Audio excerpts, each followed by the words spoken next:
कल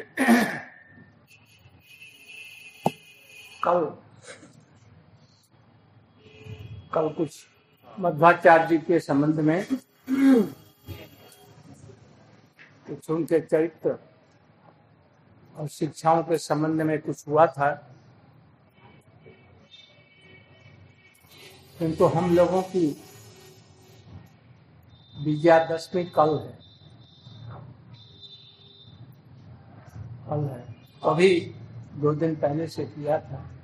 इसमें कुछ वक्ताओं ने उनके संबंध में बोला था, किंतु बहुत से लोग आए हैं सुनने के लिए। कुछ आज प्रेम संपुट के संबंध में बात करेंगे और कल विजयादशमी के संबंध में, मध्वाचार्य के संबंध में, और उसमें काली पूजा, दुर्गा पूजा जो होगी उसके संबंध में आ जाइए। आसुन एखने आसुन जगह यहाँ पर आ जाए। कल हम बतलाएंगे। I will speak tomorrow about Madhvacharya Vijayadashami, that Ram with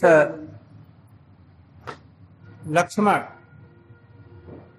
they started their journey for Lanka, and they started towards Lanka. So at that day, all the Kshatriyas used to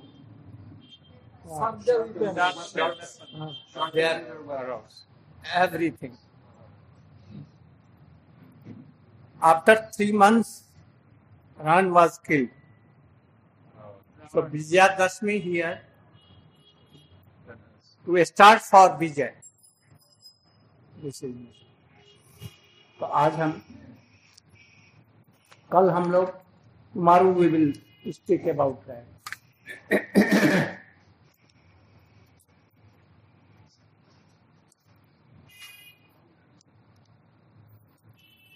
You remember what I told yesterday? Up to what stage I told?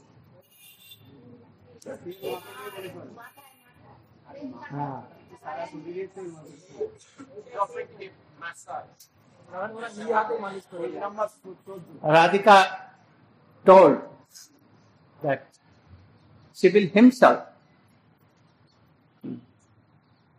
massage the that tail of Shrimati Radhika ji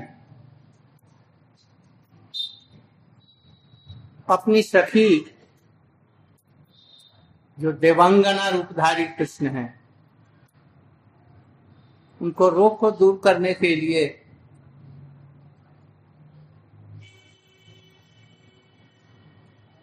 उत्कृष्ट दिव्य सुगंधित तेल के द्वारा मर्दन करने के लिए थोड़ा सा गर्म जल ले आओ। ये सखियों से कहा जरा गर्म जल ले आओ, पहले इसको स्नान कराऊंगी और फिर तेल मर्दन करके और इसका मुख उल्लसित करूंगी। जब रोग दूर हो जाएगा तो मुस्कुराने लगेगी और तब फिर ये हम लोगों के साथ में बातचीत करने लगेगी। सखियों, मैंने इतना कुछ कहा, मधुर मधुर बात। स्वयं तेल मर्दन की बात भी मैंने कही और इस सखी के लिए हितकर कार्य में नियुक्त भी हुई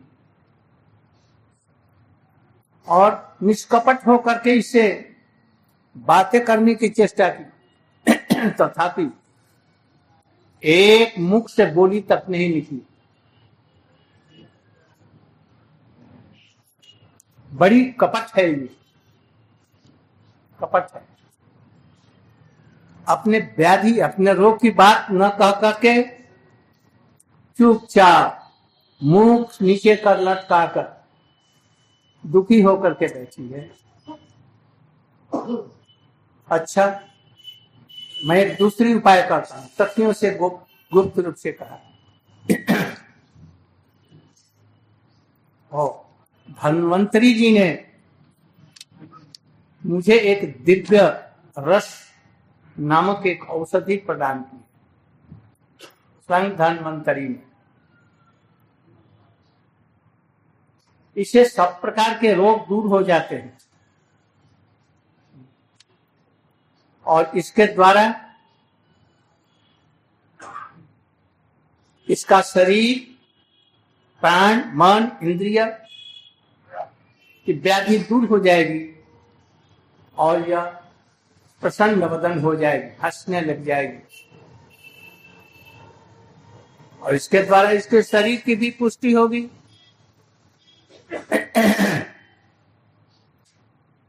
देखो, मैं इसकी पद्धति बतला रही हूं।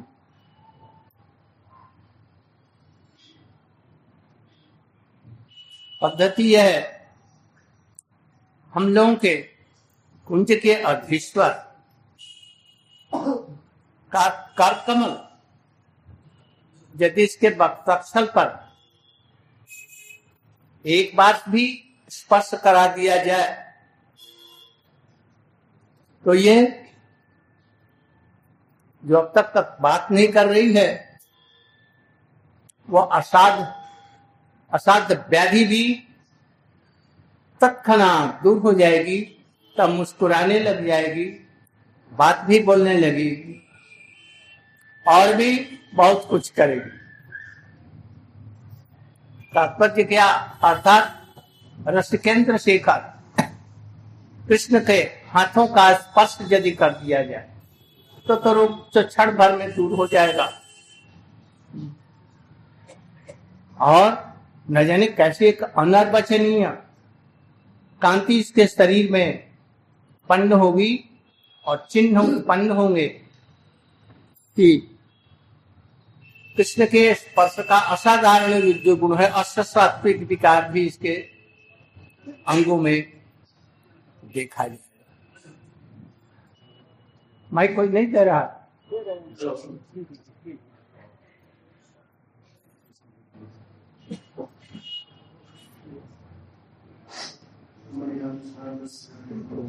और उनका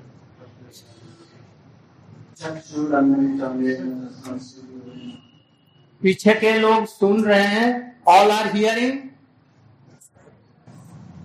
So, continuing from the day before yesterday, Srimati Radhika had sent Vishaka Devi to bring some medicinal oil to rub on the head of Krishna, who had disguised himself as Sham Saki.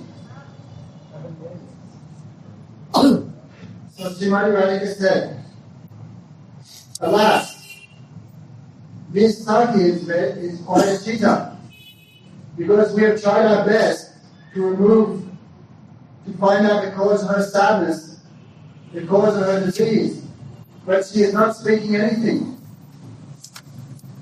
Therefore she ordered the Sakis to take some warm water and to wash the mouth of that Sham Saki. No. तो स्नान करें।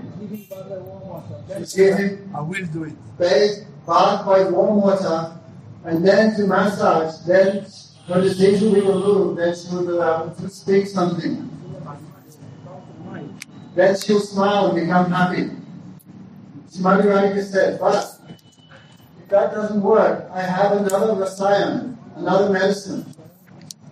By placing this on her body, all the diseases of her body, mind, and senses will be destroyed, and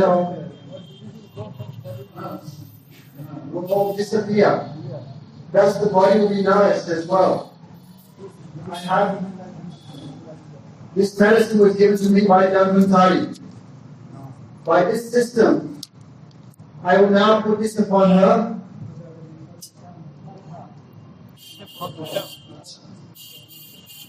Srimati Radhika said, if Rasika Krishna will come and touch this young girl upon her body, then definitely she will become okay and will be able to speak and all her happiness will return. Because Krishna's touch is completely undescribable. And after Sati Bhavas will appear upon her body without a doubt. And she will smile.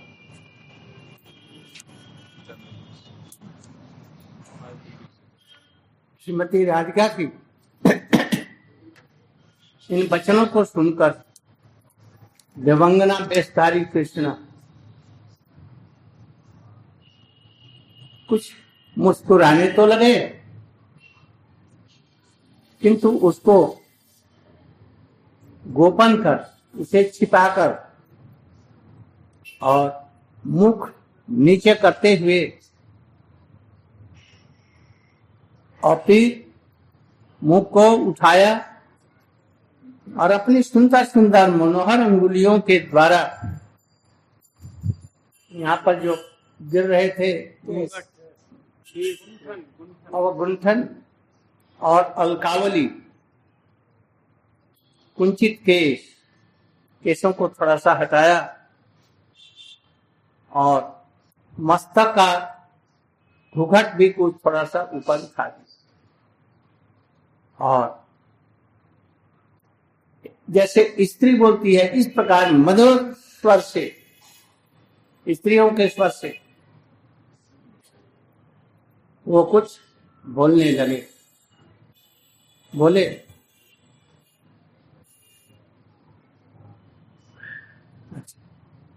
Radhika ji और राधिका की सहेलियां कृष्ण के मधुर वचन को सुनने के लिए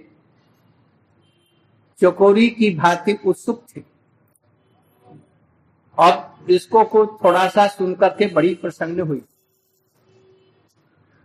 और सभी चमत्कृत हुई।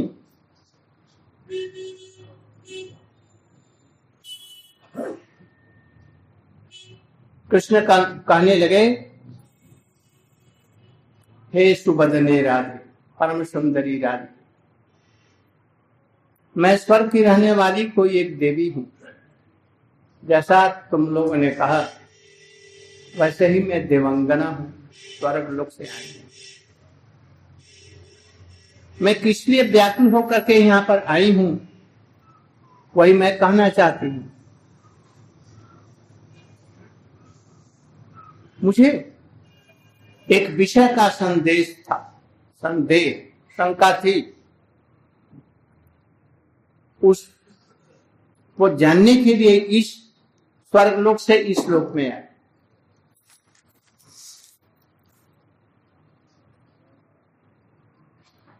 और वो मेरी जो इच्छा है उसको तुम्हारे अतिरिक्त कोई भी दूसरा पूर्ण नहीं कर सकता, तुम भी पूर्ण कर सकती हो, वो मेरी इच्छा है। राधिका जी ने कहा, सुंदरी, तुमने जो अपने को देवी कहा, देवी बतलाया, वह मिथ्या नहीं है, ठीक है, क्योंकि स्वर्ग की देवी जैसी ही परम सुंदरी तुम हो। इस लोक में तो ऐसा कोई सुंदर हो नहीं सकता। हमने भी पहले यही अनुमान किया था कि तुम स्वर्ग से उतरी हुई कोई देवी हो। मर्त्य लोक में ऐसा सौंदर्य कोई नारी हो ही नहीं सकती। तुम्हारे रूप की इस जगत में कोई तुलना नहीं। उपमा के लिए केवल तुम ही तुम हो। तुम्हारे रूप की तुलना तुम ही के साथ में हो सकती है, दूसरा कोई नहीं है जिसे तुम्हारे रूप की तुलना की जाए। हे स्थल कमलानने, सर्ग के काल में कमल बड़े सुंदर विकसित होते हैं। ऐसे विकसित मुख वाली सुंदरी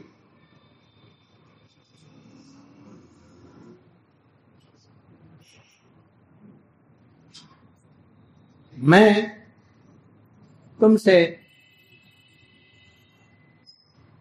तुमने अर्थात राधिका जी ने तुमने जो कुछ कहा कि पति के विरह में तुम इतनी शोकातुर हो, या अब तक जितनी भी बातें कही हो,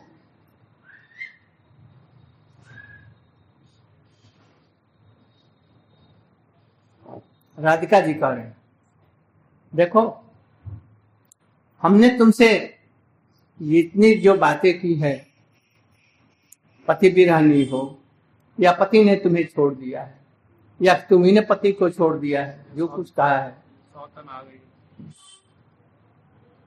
मैंने सरलचित्त तुमसे केवल परिहास किया है, इसलिए तुम मेरा कोई भी अपराध ग्रहण मत करो। जब तुम हमारी स्नेहवती सखी हुई है तब मैं भी तुम्हारी सखी हूं, परिहास करने का अधिकार तो मुझे है ही। देवांगनाधारी कृष्ण, देवांगना वेशधारी कृष्ण बोले, ऐ सखी राधे, तुम मेरी प्राण प्रिय सखी हो, तुम इतनी संकुचित क्यों हो रही हो? मैं देवी होने पर भी आज तुम्हारे सब प्रकार से अधीन हूं, यह विश्वास करो।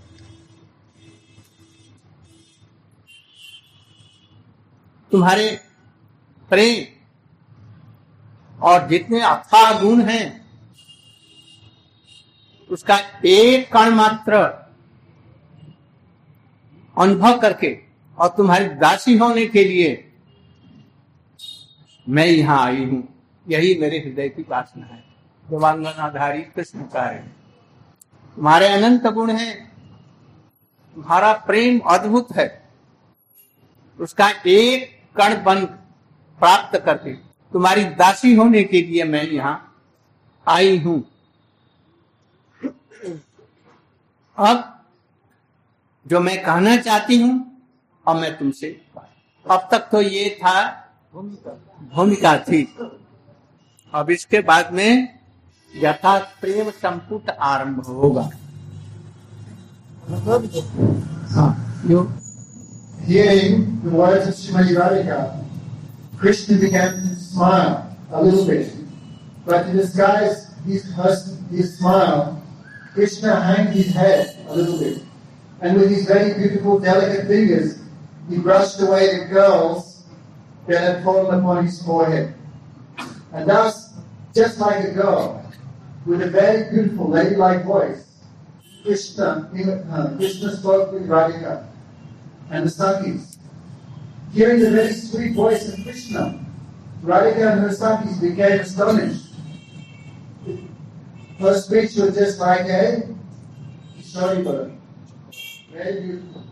All became astonished. Krishna said, the sky doesn't ever come yet. Hey, Sundari Radha, I am a lady from Swarga, the heavenly planets. And why have I come here? I have come here because I have a doubt about a certain subject. And apart from you, there is no one in this world who can completely fulfill my desire to have this doubt dispelled. That's why I have come down to this Merkulok, this planet, Earth planet. No one else but you can completely fulfill my desire. Srimati Radhika replied, what you have said is completely true. You must be a Devi from the heavenly planet. That is how you are so astonishingly beautiful. A woman from this world cannot have the beauty that you possess. You are equal only to yourself in your beauty. There is no one to compare to you. You are like a lotus from the heavenly planets. You are so much attractive. Then Srimati Radhika continued. Actually, hey Sundari, whatever we said before in regards to your unhappiness, we asked, was the cause of your unhappiness that your husband left you, or that you left your husband, or your husband was not giving you so much affection? Actually, this was only a joke. Because, and please do not accept anything we said as an offense. Because you are so dear to us, you are Priya Saki, because we have so much affection for you, therefore we think we have the qualification or the right to joke with you. So Krishna replied again, "All right, you are indeed my crown Priya Saki, very dear to me. You have all good qualities. In fact, I am completely indebted to you. You have so much prema, which is astonishing and unlimited. You have so many unlimited qualities also. And just to attain one drop of that prema, I have come here actually to become your maidservant. And from this point, Prem Sampur actually begins."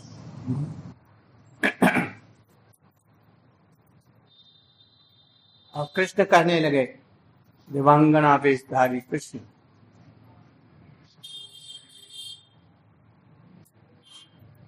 मेरी बातों को सुनो। मैं जिस लिए इस स्वर्ग को छोड़ करके तुम्हारे पास आई, मुझे एक बहुत ही हृदय में दुख था, विषाद था। वो था, मेरे हृदय में एक संशय उत्पन्न हुआ और तुम्हारे अतिरिक्त इस संशय को कोई दूर नहीं कर सकता।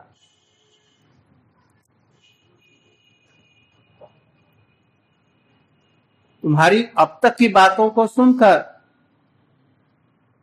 मेरे हृदय का संताप भी दूर नहीं हुआ और मेरा संशय भी दूर नहीं हुआ। ये सखी, वृंदावन में जो बंसी ध्वनि होती है वह हम लोगों के स्वर्ग राज्य में भी पहुंचकर इतनी प्रबल होती है कि वहां की साध्वी रमणियां भी अपने पति के गोद में बैठी रहने पर भी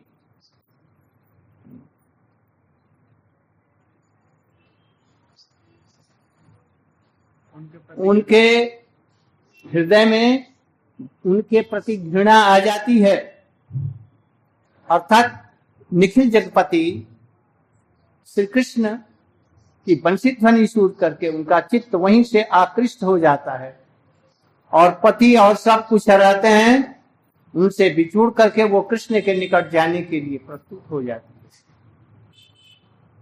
अपने पति के प्रति उनका मन नहीं धावित होता। श्री कृष्ण संबंधी वस्तुओं में इतनी ही अधिक सामर्थ्य है कि बिंदु मात्र उनका संबंध होने से प्राकृतिक वस्तुओं का की भोग वासना सब कुछ अनायास ही दूर हो जाती है। केवल बंसी ध्वनि ही नहीं, उनका रूप, उनकी वाणी, उनकी संबंधी या कुछ भी, वह बंसी ध्वनि हलाहल मिश्रित बीज से बनी हुई है। अमृत के समान,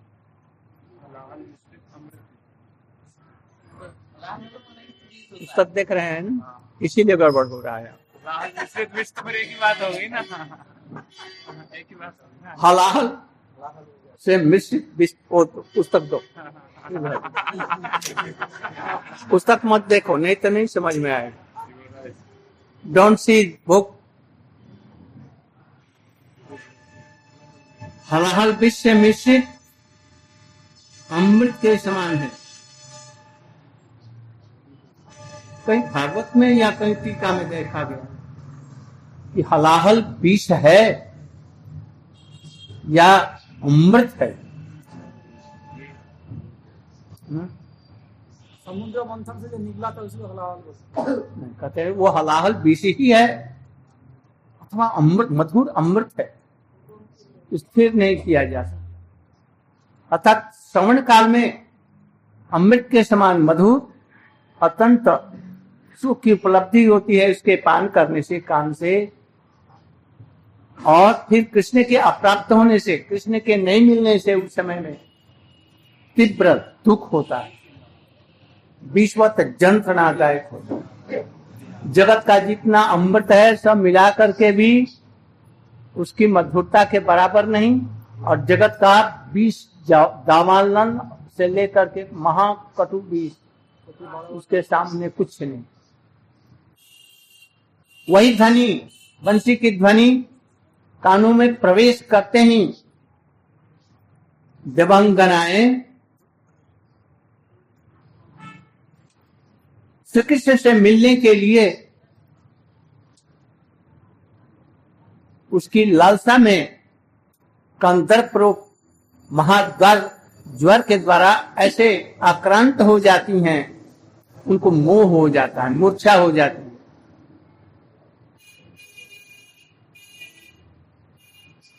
और उनका शरीर जलते हुए अंगार के समान में गर्म ताप युक्त हो जाता है।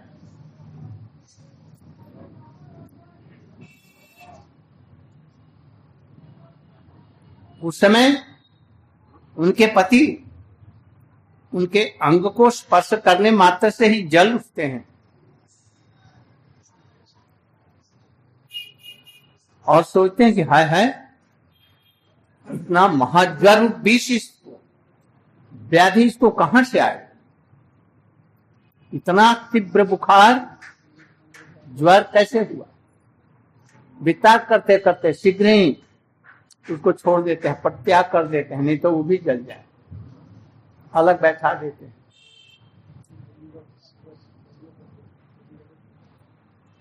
कृष्ण की बंसी ध्वनि का इतना ही सामर्थ्य है, देखो सामर्थ्य है। श्रवण के साथ ही साथ श्रवणकारी के हृदय में भी कृष्ण के शरीर के साथ मिलने की लालसा उत्पन्न कराकर उसे परम व्याकुल बना देती है।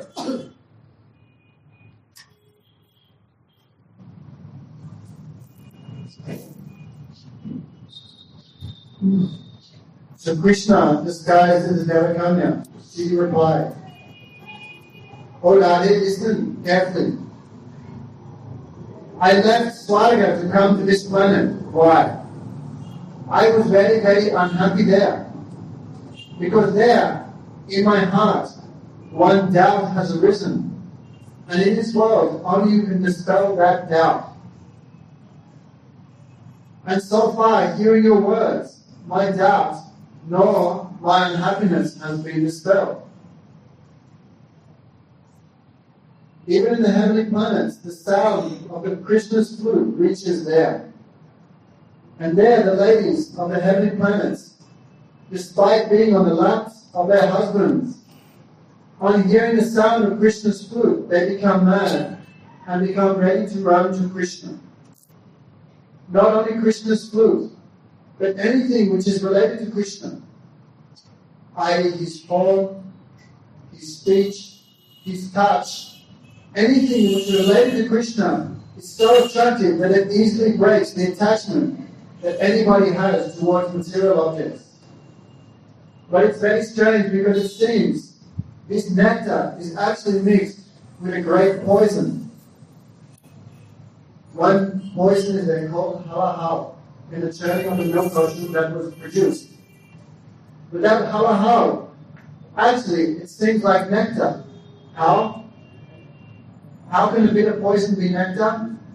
Hearing the sound of Krishna's flute, that sound is like nectar. But the suffering that we receive upon not meeting Krishna, that suffering is like bitter poison. How sweet?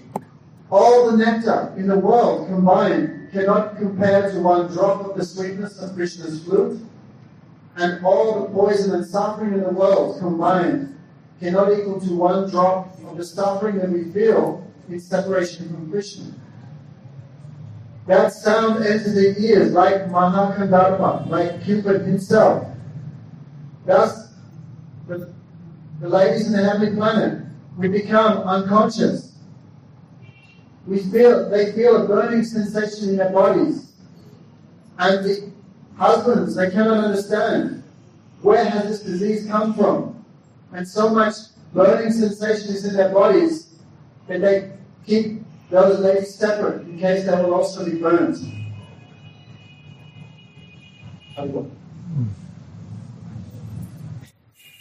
हमारे कृष्ण कह रहे हैं हमारे स्वर्ग का एक दूसरा नाम त्रिदशालय है। त्रिदशालय जहां पर है, अर्थात बाल्य, कैशोर और यौवन, ये 3 दशाएं हैं। बाल्य, कैशोर और वहां पर कोई वृद्ध नहीं है, वृद्ध होता ही नहीं, बस 3 अवस्था। इसलिए कोई वहां पर वृद्धारमणी नहीं है, कोई बुढ़िया डोकरी नहीं है। इसलिए बंसी ध्वनि को सुनकर वहां की जितनी रमणियां हैं, स्वर्ग की देवांगनाएं हैं, एक ही प्रकार की अवस्था होगी सब। इसलिए कौन किसको तिरस्कार करेगी?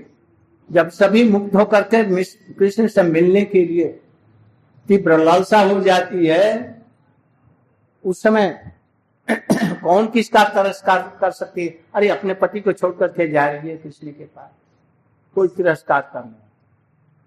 और कौन किसका उपहास करे? किसी का कोई उपहास नहीं करता, सभी की एक विचित्र दशा हो जाती, क्योंकि मुरली का मधुर स्वर स्वर की नारियों के स्वतिक्त धर्म को नष्ट कर सभी को ही पराजित कर देती है। इस प्रकार प्रतिदिन बंसी ध्वनि सुन करके स्वर्ग की देवियां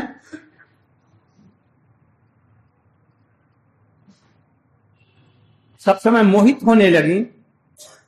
और एक समय मैं भी मन में विचार करने लगी, वो किसका शब्द है, कहां से शब्द हो रहा है, कौन मुरली मधुर मुरली बजा रहा है। इस प्रकार विचार कर बंसी ध्वनि का अनुसरण कर मैं स्वर्ग से भूमंडल में आई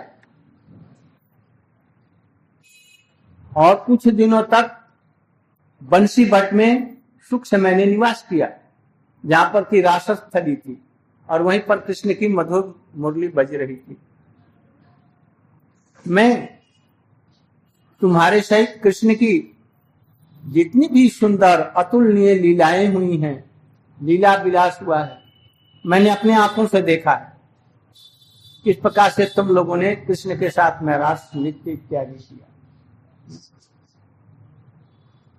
और तुम्हारी कांताओं को उनकी कांताओं को और प्रिय शक्तियों को भी मैंने पहचाना है। ललिता कौन है, विशाखा कौन है, चित्रा कौन है, चंपकलता कौन है, सब शक्तियों को मैंने इन्हीं से परिचय पाया। मैं सबको जानती हूँ, पहचानती हूँ। देवांगना वेशधारी श्री कृष्ण की बात सुनकर श्रीमती राधिका कुछ हंसती मुस्कुराती हुई परिहास युक्त मधुर वचनों से बोली, अई धन्य, सतपुरी में तुमको मैं सबसे अधिक चतुर समझती हूँ, क्योंकि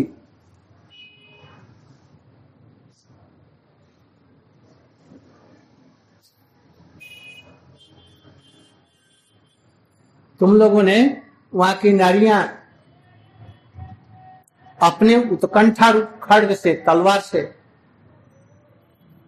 अपनी और सब लालसाओं को काटकर कृष्ण के प्रति अनुरक्त हुई हो, यह तुम लोगों का परम सौभाग्य है।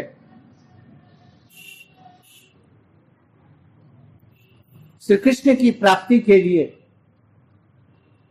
उत्कंठा अत्यंत इतनी उठती है जो कभी स्थिर नहीं हो पाती।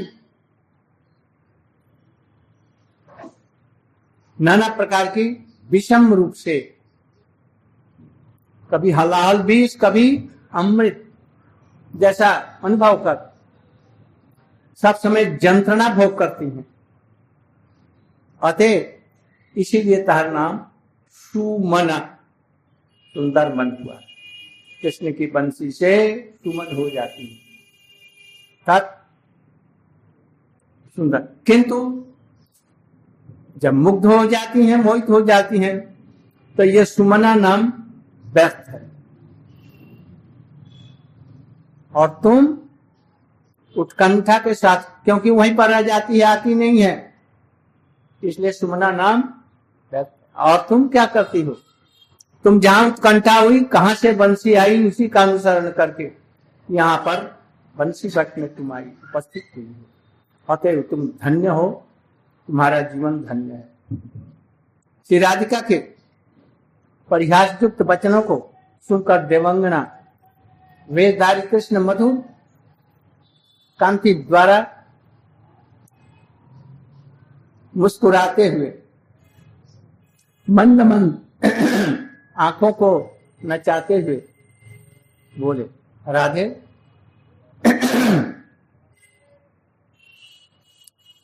दूसरों नारियों को अपने समान मत समझो। अर्थात तुम जिस प्रकार पर पुरुष श्री कृष्ण की ओर आसक्त हो रही हो, मुझको उसी प्रकार से कृष्ण में अनुरक्त मत समझो। मैं कृष्ण में अनुरक्त नहीं हूं।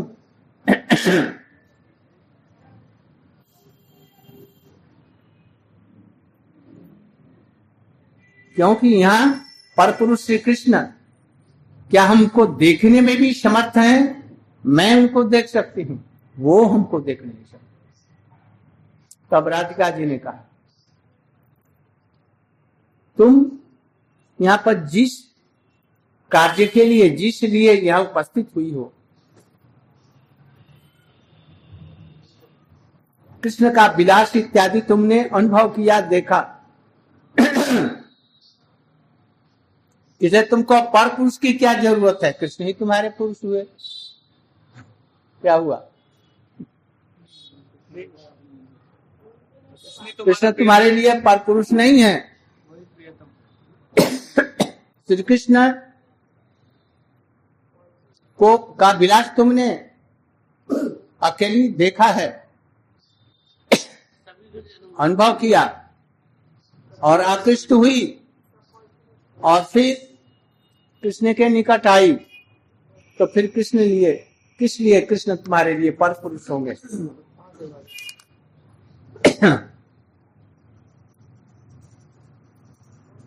जैसा भी हो,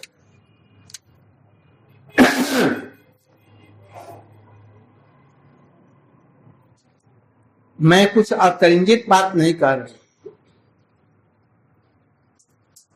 अथवा तुम्हारे प्रति उदासीन होकर के केवल परिहास ही नहीं कर रही, इसलिए तुम लज्जित भी मत हो। मैं तुमसे कभी भी झूठ बात नहीं बोल सकती।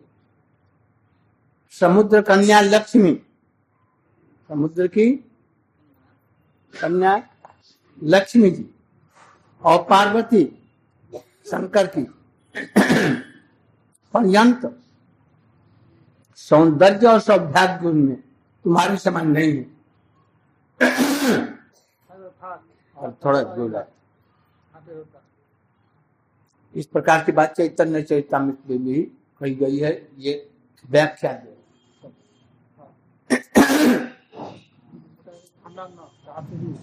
Krishna replied, O Radhe, underlying the heavenly planets is Sridhasaloy. Sridhasaloy means there are only three stages of life: Bharya, Kishore, and Yauvan. Bharya means young age, Kishore means teenage, and Yauvan means youth. There is no old age there.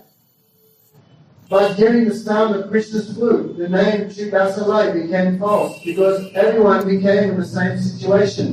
There are not three situations anymore, only one situation. What is that?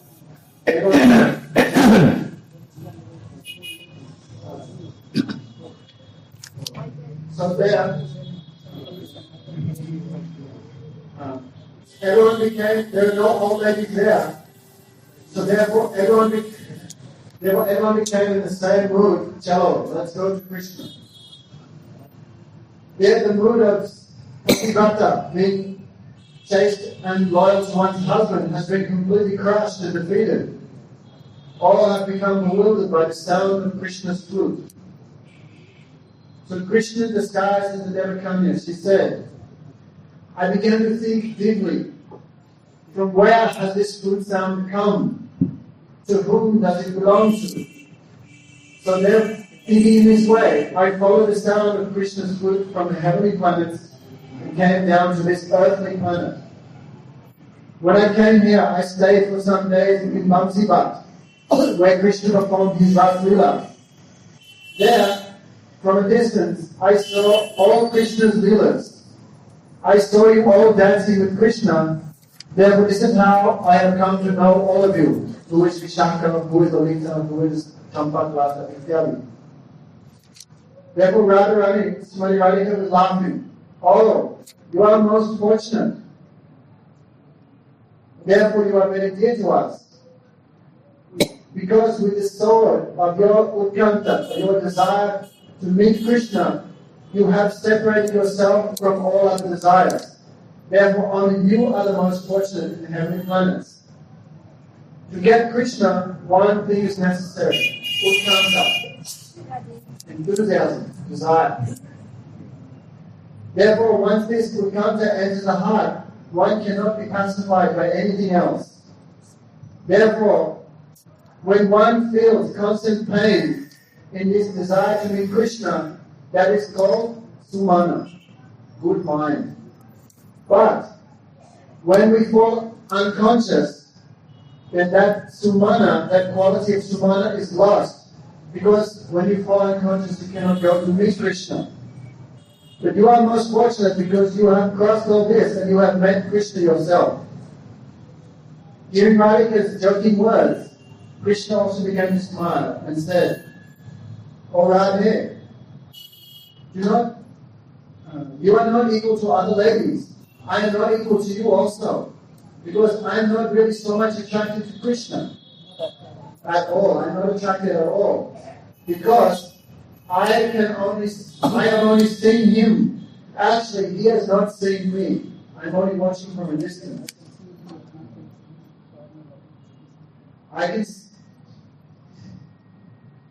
So Radharani said, you saw Krishna. Only you saw Krishna. Therefore, this is like proof that you are attracted to Krishna, and Krishna is not your Parapurush. Means Krishna is not a Parama love of you, he is actually your own beloved.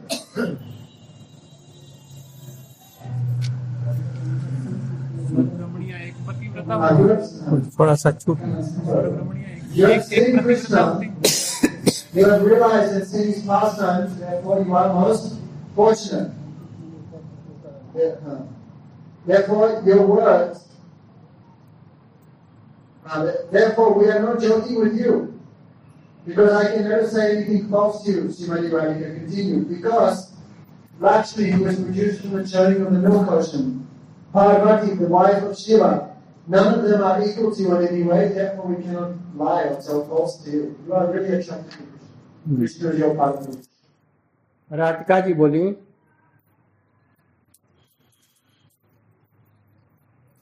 तुमने कृष्ण का विलास इत्यादि देखा, इसलिए तुम्हारे लिए दूसरे परपुरुष की क्या जरूरत है, तुम कृष्ण ही की हो।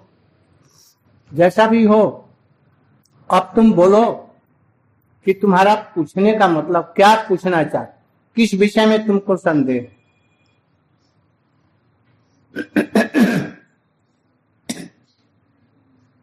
थोड़ी देर तक, एक क्षण के लिए मैंने तुमसे परिहास किया, वो अपनी सखी मान करके तुमसे परिहास किया। तुम बतलाओ जो तुम क्या पूछना चाहती हो। देवांगना वैशधारी कृष्ण बोले, सखी, जब तुमको सखी मान ही लिया है तुम परिहास करो, तुमको परिहास करने से कौन रोक सकता है? और परिहास में तुमको कौन विश्व में पराजित कर सकता है? कोई भी पराजित करने वाला नहीं, कृष्ण का है ना। परिहास में राधिका जी कृष्ण को हरा देने पर सब सखियां ताली बजाती हैं।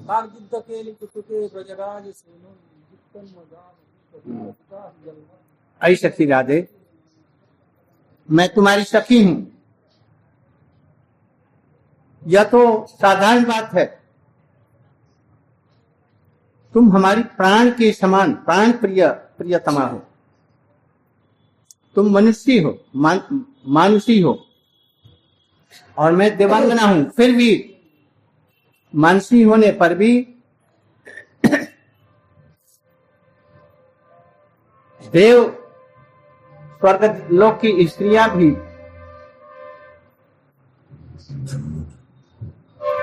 तुम्हारी पवित्र, जगत को पवित्र करने वाली गुण और कथाओं की राशि को दंडवत प्रणाम, साष्टांग प्रणाम करती है। तात्पर्य यह, यद्यपि श्री राधिका लीलारस आस्वादन की लालसा में मानवी के रूप में प्रकट हुई हैं, किंतु मानवीता है नहीं।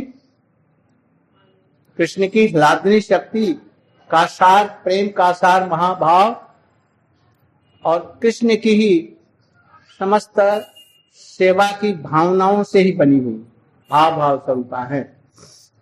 तथापि मनुष्य रूप में जगत में आई है, इसलिए उनको मानसी कह रहे हैं, किंतु वो मानवी नहीं है।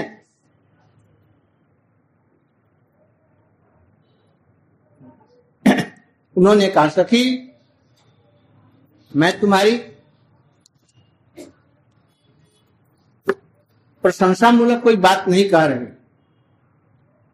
अथवा तुम्हारे प्रति उदासीन होकर के परिहास भी नहीं कर रहे, इसलिए लज्जित मत हो। अपने सौंदर्य से लक्ष्मी, पार्वती, सबकी सौंदर्य को तुम पराजित करने वाली हो। जहां सौभाग्य गुण बंछे सत्यभामा, जार ठाई कला विलास सीखे ब्रजरामा। जहाँ सौंदर्य आदि गुण बांछे लक्ष्मी पार्वती, जार पतिव्रता धर्म बांछे अरुंधति।